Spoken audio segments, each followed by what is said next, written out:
Hello students, hope you all are fine. With this we are going to consider the next topic related to class 11th physics.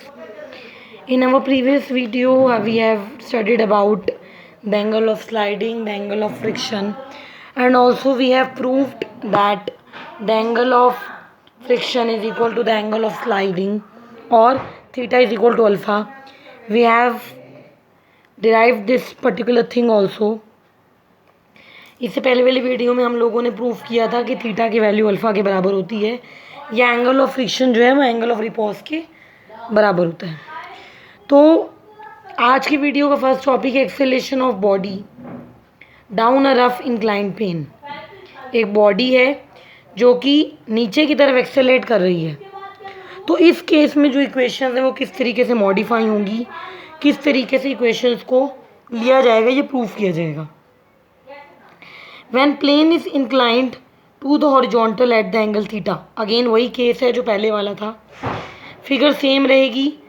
वहाँ मैंने angle alpha लिया था sliding angle को describe करने के लिए, यहाँ मैं एक जनरल एंगल थीटा लूँगी। ठीक है, the figure is going to be same figure रहेगी। अगेन एम जी वेट है बॉडी का, आर नॉर्मल रिएक्शन है। एम जी को दो कंपोनेंट्स में ब्रेक किया गया, एम जी कॉस थीटा और M G sine theta, and all the other things are having the same thing. Now R M G cos theta के बराबर हो जाएगा। R is equal to M G cos theta. अब body पर net force कितना लग रहा है? जो बॉडी पर नेट फोर्स एफ लग रहा है वो है M G sine theta minus F. इस डायरेक्शन में हमारा कैपिटल एफ है, फ्रिक्शनल फोर्स है। तो जो नेट फोर्स लग रहा है बॉडी पे, जिसको हम लोग स्मॉल एफ से शो कर रहे हैं, दिखाते हैं, वो M G sine theta minus F के बराबर है। Force is equal to M G sine theta minus F.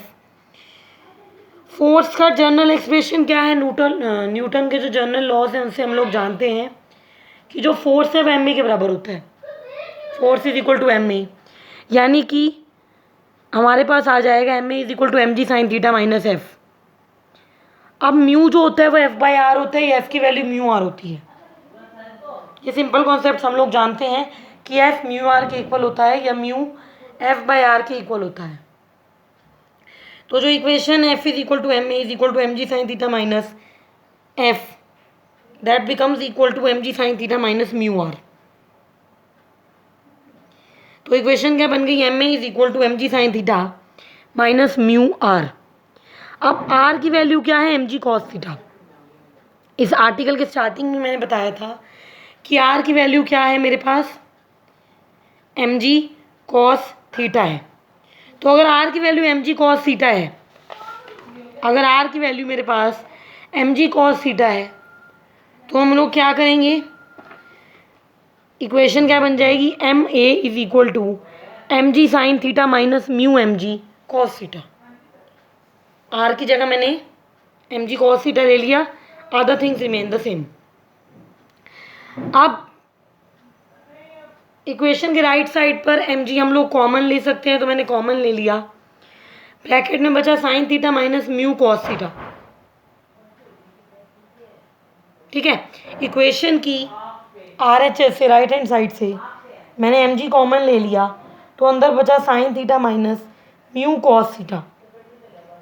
अब जो एम, जो कि मेरा बॉडी का मास है, वो दोनों साइड से कैंसिल हो जाएगा।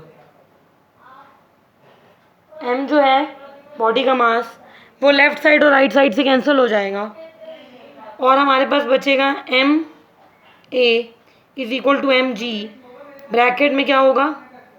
Sign theta minus mu cos theta. M की वैल्यू कैंसिल हो गई दोनों साइड से, तो इक्वेशन बन गई a is equal to g sine theta minus mu cos theta. A is equal to g, bracket में आएगा sine theta minus mu cos theta. तो ये एक्सेलेरेशन रहेगी बॉडी की, जब एक बॉडी एक इंक्लाइंड प्लेन पर, इंक्लाइंड प्लेन का मतलब है कि एक ऐसा प्लेन जो हॉरिजॉन्टल प्लेन के साथ कुछ थीटा एंगल पर ओरिएंटेड है या रखा गया है, तो इस केस में जो एक्सेलेरेशन की वैल्यू होगी वो g into sine theta minus mu cos theta के बराबर होगी। यहाँ से हम लोगों ने जो ए है उसके आर्टिकल, उसका जो प्रूफ है, जो वैल्यू है, वो दिखा दी। नेक्स्ट टॉपिक है what is the work done in moving the body over the rough horizontal surface. एक मेरे पास सरफेस है, उस सरफेस पर बॉडी को मूव करने के लिए, बॉडी को मूव करने में क्या वर्क हमें करना पड़ता है। What is the work done in moving the body over rough horizontal surface. एक बॉडी है मेरे पास, अगेन जिसका मास mg नीचे की तरफ है, जिसका जो रिएक्शन आर है वो ऊपर की तरफ है। भाई ये सब बेसिक कॉन्सेप्ट्स हैं जो हमने यूनिट स्टार्ट की थी जब, तब हमने इन सब का देखा था कि क्या है और कैसे है। वेट mg नीचे की तरफ है, जो r है वो ऊपर की तरफ है। तो हमारे पास क्या बन जाएगा, अगेन p अप्लाइड फोर्स है, एस हमारे पास क्या है कि हमने फोर्स अप्लाई किया, तो अगर एक ब्लॉक पहले यहाँ पर था तो वो यहाँ से यहाँ आ गया। अगर एक ब्लॉक जिसका मास mg है वो यहाँ था तो फोर्स अप्लाई करने पर वो यहाँ आ गया। ये कॉन्सेप्ट है इसका। तो एस क्या है, the distance by which the block has moved, कितने डिस्टेंस से ब्लॉक की मूवमेंट हुई है, वो मेरा एस है।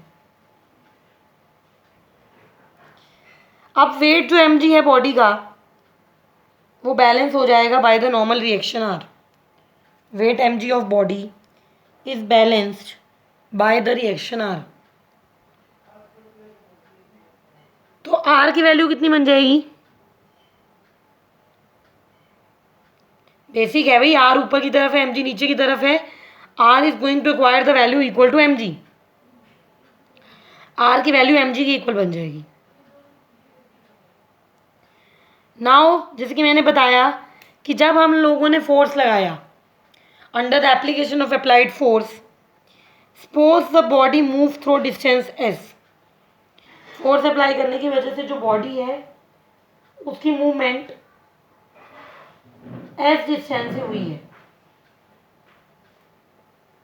Under the application of force the body has moved through the distance S. तो जो वर्क डन है, work done F D S या एफ एस के बराबर होता है, या वर्क डन जो है वो फोर्स इंटू डिस्टेंस होता है, या जिसको हम एफ इंटू एस कह सकते हैं। और जो अगर आपको याद हो कि जब मैंने 3 बेसिक टाइप करवाई थी फ्रिक्शन की, limiting friction, static friction, kinetic friction, जब हमने 3 बेसिक टाइप्स की थी तो हमने ये भी मैंने आपको चीज़ बताई थी कि एफ पी के बराबर होता है। एफ जो होता है वो पी के इक्वल होता है। यानी कि मैं वर्क डन को जैसे एफ इंटू एस लिख रही हूँ, मैं इसको पी इंटू एस भी लिख सकती हूँ, इसमें कोई चीज़ गलत नहीं है, nothing is wrong in it. We can write W is equal to F into S और W is equal to P into S, कुछ भी लिख सकते हो, गलत नहीं होने वाला। अब एफ की वैल्यू म्यू आर है, म्यू हमारा कोफिशिएंट ऑफ फ्रिक्शन है, एफ फोर्स है, तो आर हमारा रिएक्शन है। एफ की वैल्यू म्यू आर है, सॉरी, तो म्यू की वैल्यू एफ बाई आर हो जाएगी। एफ म्यू आर है तो म्यू की वैल्यू एफ बाई आर हो जाएगी। हमें अपने वर्क डन के एक्सप्रेशन में एफ क्रॉस एस चाहिए, वर्क डन जो है वो एफ क्रॉस एस के बराबर है, तो हमारे पास ये बन जाएगा W is equal to mu R cross S, यानी कि W is equal to mu M G cross S. ये हमारा एक्सप्रेशन है वर्क डन का, जब हम लोग बॉडी को, किसी बॉडी को एक इंक्लाइंड, रफ इंक्लाइंड प्लेन पर मूव कर रहे हैं। It would be better that यहाँ पे आप इंक्लाइन मत लिखें क्योंकि इसका एंगल डिफाइन नहीं है। अच्छा ये होगा कि हम इसको इस तरीके से लिखें, अच्छा तरीका ये है इसको लिखने का कि work done in moving the body on the rough plane depends on, यहाँ दिख रहा है किसके फैक्टर पर डिपेंड करता है, M G that is weight of body, S that is the distance moved, and mu, mu जो कि कोफिशिएंट ऑफ फ्रिक्शन है, जो खुद ही मटेरियल और नेचर ऑफ सरफेस पर डिपेंड करता है। इसीलिए हम लोगों का जो वर्क डन है वो म्यू पर, एम जी पर और एस पर डिपेंड करता है। ठीक है, तो पेपर में आते हैं क्वेश्चन जिसमें वो आपको डायरेक्ट वेट दे देगा या एम की वैल्यू दे देगा, जी की वैल्यू दे देगा, एस जितना डिस्टेंस से वो मूव हुई है वो दे देगा, कोफिशिएंट ऑफ फ्रिक्शन म्यू दे देगा, सॉरी, और वर्क डन की वैल्यू को निकालना होगा। तो ये कुछ बेसिक कॉन्सेप्ट्स हैं जो हम लोग कर रहे हैं, चाहे वो पहले वाले 3-4 केस नहीं हो जो अभी तक हम लोगों ने किए हैं, चाहे वो ये केस हो, हर एक केस इंपॉर्टेंट है और न्यूमेरिकल्स इन पर आ सकते हैं। न्यूमेरिकल्स भी छोड़ो, एक टाइम पर न्यूमेरिकल भी साइड में रख दो, डायरेक्ट आर्टिकल पेपर में आ सकता है। कोई इतना डिफिकल्ट नहीं है, कोई रॉकेट साइंस नहीं है, कोई हार्ड एंड फास्ट रूल नहीं है, सिंपल है, पढ़ो हो जाएगा।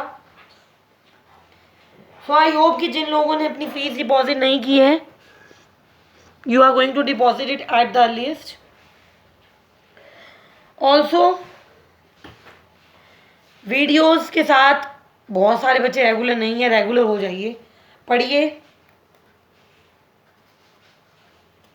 It's good for you to study, time मत वेस्ट कीजिए, पढ़िए, टॉपिक्स के साथ रेगुलर रहिए, क्लास के साथ रेगुलर रहिए।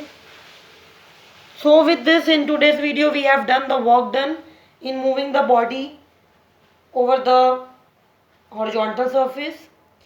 We have derived the formula of acceleration when the body is moving at some inclined surface, कि हम लोगों ने दो चीज़ें प्रूव की हैं, work done in moving the body over horizontal surface, and also we have proved the acceleration, the expression of acceleration जो कि था बच्चों a is equal to G whole bracket sine theta minus mu cos theta. Theta क्या है, जी क्या है, W क्या है, एम जी क्या है, एस क्या है, म्यू क्या है, ये सब डिफाइंड टर्म्स हैं। With this we are going to continue the next topic from the next video. Study hard, don't waste your time, be regular with the videos. Thank you.